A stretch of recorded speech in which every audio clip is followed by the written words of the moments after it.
Introduction to the Science of Hadith by Ibn Salah al-Shahrazuri, 577 to 643, the most influential text on the science of Hadith in existence. Number 11.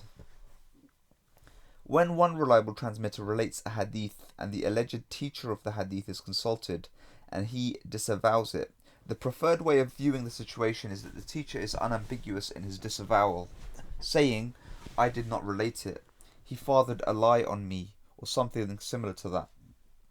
The two definite statements, that is, the student's ascription of the Hadith to the teacher and the teacher's disavowal, are incompatible, and the teacher who denies the Hadith is the first-hand source. Thus, it is necessary to reject the Hadith of the second-hand source. This does not discredit the student in a fashion which necessitates the rejection of the rest of this Hadith, or the rest of his Hadith, because he also calls his teacher a liar in the matter of the disputed Hadith. His teacher's discreditation of him is not more worthy of being accepted than his discreditation of his teacher, so they both fall away. If the teacher from whom the Hadith is related says, "I do not know it, I do not remember it," or something similar to that, it does not necessitate the rejection of the transmission of his student. Among the generality of Hadith scholars, legal scholars, and speculative theologians, a teacher relating a Hadith and then forgetting it does not constitute a reason not to act upon it. This is contrary to the view of some of the Hanafites, who hold that the Hadith must be rejected because of that. On this, they base their rejection of the Hadith of Sulaiman ibn Musa from Zuhri, from Urwa, from Aisha, from the Messenger of God, peace be upon him, who said, "When a woman marries without the permission of her guardian, the marriage is invalid." That is because Ibn Jurayj said, "I met Zuhri and I asked him about this Hadith, and he did not know it." Similar to this is the Hadith of Rabi'at al-Ra'i from Suhayb ibn Abi Salih from his father, from Abu Hurairah, to the effect that the Prophet, peace be upon him, ruled in a legal dispute on the basis of a single witness and an oath. Abdul Aziz ibn Muhammad al-Darawardi said, "I met Suhayl. When I asked him about the Hadith, he did not know it." The correct view is the one the generality holds, because the person from whom the Hadith is related from is subject to carelessness and forgetfulness, while the student is reliable and definite in his description.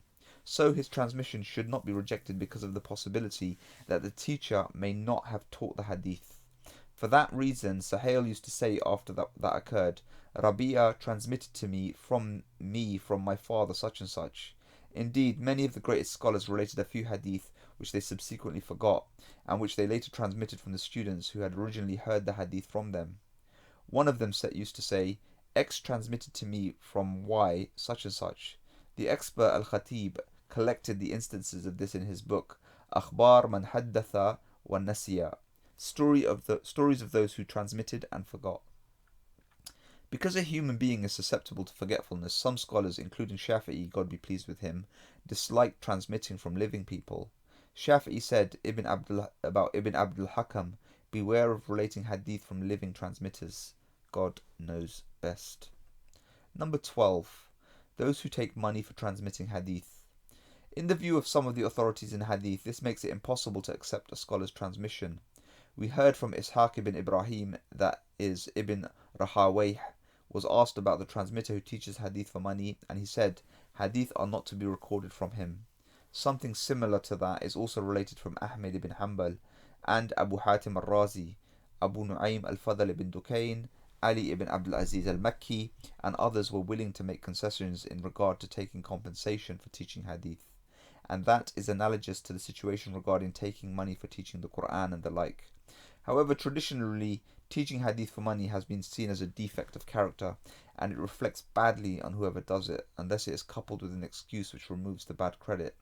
An example is the report with the teacher, Abu Muzaffar, who transmitted to me from his father, the expert Abu Sa'id al-Sam'ani, in which Abu al-Fadl Muhammad ibn Nasir al-Salami said that Abu Hussein al-Naqur accepted money for teaching Hadith because the teacher Abu Ishaq al-Shirazi had issued a legal opinion permitting him to do so, because the scholars of Hadith were keeping him from earning funds to support his dependents.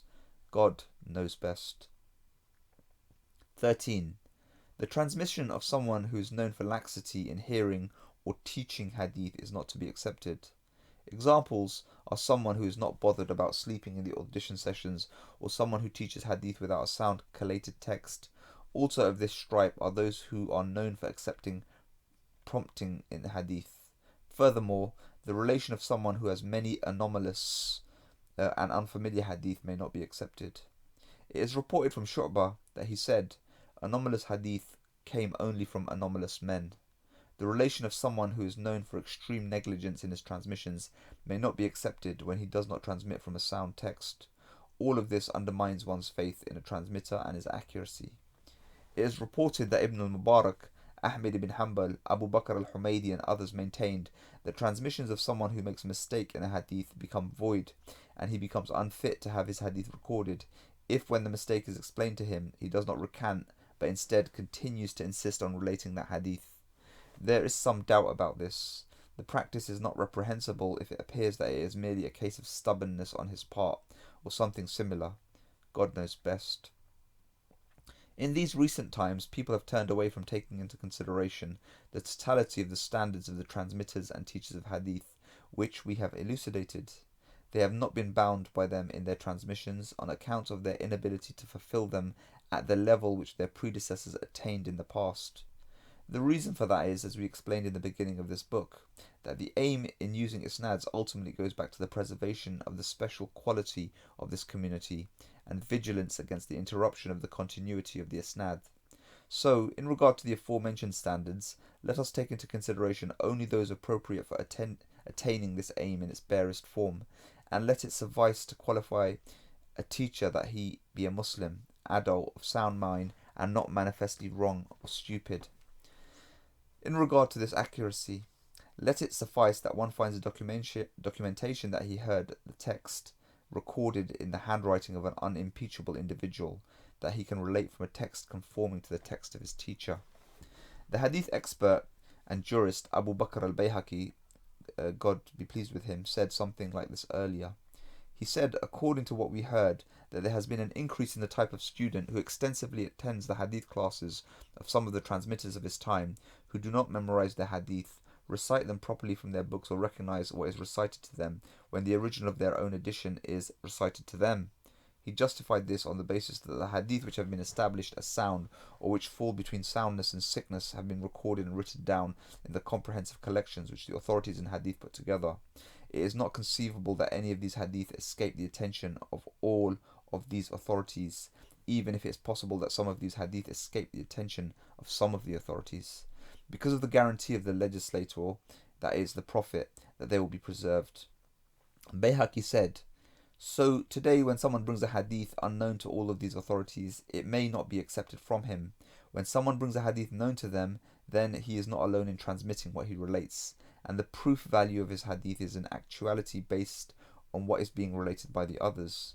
The point of his relating the hadith and his hearing it is the continuous transmission of the hadith which he has transmitted to us, and he informed us, and the continuance of his blessing which God especially granted this community with, as a token of honour to the chosen Prophet, peace be upon him and his family, and God knows best.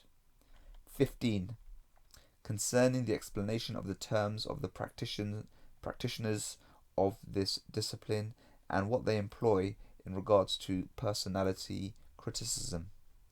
Abu Muhammad Abdurrahman ibn Abi Hatim al-Razi ranked them in his book on personality criticism. He did this well and made a good job of it. We will rank them in the same way, giving what he said and adding to it relevant material which we read in other sources. God, he is exalted, willing. The terminology of accreditation has several levels, and they will follow. Stay tuned.